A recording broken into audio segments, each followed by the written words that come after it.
Good morning, and I'm in a very echoey place right now, so I hope you appreciate the echoes. I wanted to share something I overheard completely out of context, meaning they were the only words I heard. And that was when one person was speaking to another, I was walking by, and all I heard was, sometimes you gotta be the slingshot. And again, have no reference for that conversation, but where my mind immediately was like, oh, yes, sometimes you do. And I've been thinking about it the last couple of weeks. Obviously, my last couple of podcasts have been about a recurrence of about my lower back pain. And and I've had to take some time away from some of the things I love and just do more rest, more lying down, more reflection, contemplation. None of which is bad, except I worry about all the strides I've made in other areas and needing to back off and step away. I'm worried about the loss. Oh, what if I lose what I've worked so hard for? And I don't want to let up now. I want to keep going. And the words that continue to rhyme in my head, or I should say ring in my head, are sometimes you got to be the slingshot. So this morning, I'm for the first time actually feeling the words in my body and feeling the wisdom of that. Sometimes there's a moment where life is going to pull you back. And I guess I would say I'm not really the slingshot, I'm the stone. And the stone, the pebble, whatever, is in the slingshot, and life is the slingshot. And I feel like life is pulling me back, slowing me down, giving me a chance to consider where I've been, where I am, and where I'm going from this moment's perspective. Because obviously, with everything changing moment to moment, it's important to redirect, reassess, realign. And so I'm relaxing more into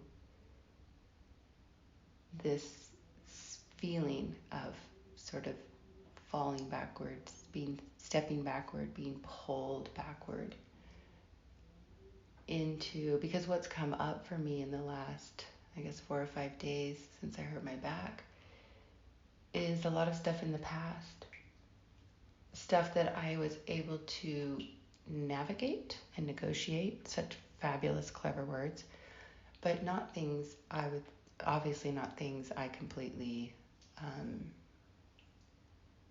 dealt with. It's not the word I want to use, but that's what's coming up. So from this place, as I feel life pulling me backward, slowing me down, offering me a chance to sort of, as weird, as odd as this sounds, I feel like it's allowing me a chance to move through time and space again. Almost like I get to go back to the past and I'm going to move through that time and space again, but in a new way, as a new me, and far more rapidly. So if you imagine I'm a little pebble in the slingshot of life, and life is pulling me backwards, I'm literally moving backwards through space, but I'm also going to say through time. And as I am pulled backward through that, it's a slow pulling, and I'm getting to look around, reassess, rediscover, and remember. And then at some point, it'll be time, and life will release me, and I'll slingshot forward through that same time and space that I was pulled back through.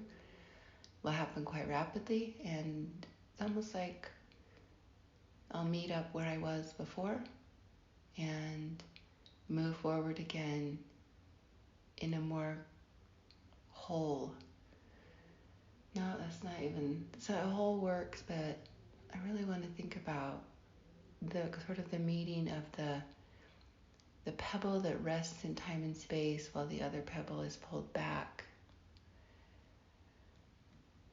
And when I come back to meet the first one after having sort of relived my own past, but with new eyes and a new perspective, yeah, the word wholeness works. I come with more wholeness, and not that I wasn't whole before. It's not like the wholeness of me, but a wholeness of understanding, a wholeness of perspective, a wholeness of vision. Like I see things more wholly, more fully than I did the first time.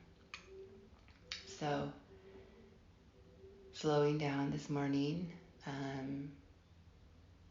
facing old fears and or current fears. They're not even old. Facing current fears that really don't have anything to do with the present moment. That's what I'm realizing. Facing current sorrows, which also aren't related to the present moment, right? So I'm addressing the past in this present moment, in my slowing down, in my relaxing into this beautiful hand of life as it pulls me backward in the slingshot.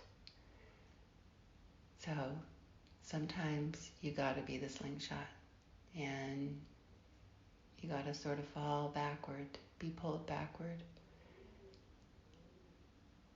in order to once again shoot forward. And it's definitely a process of trust and also a process of forgiveness. For me, it's a process of trust and forgiveness.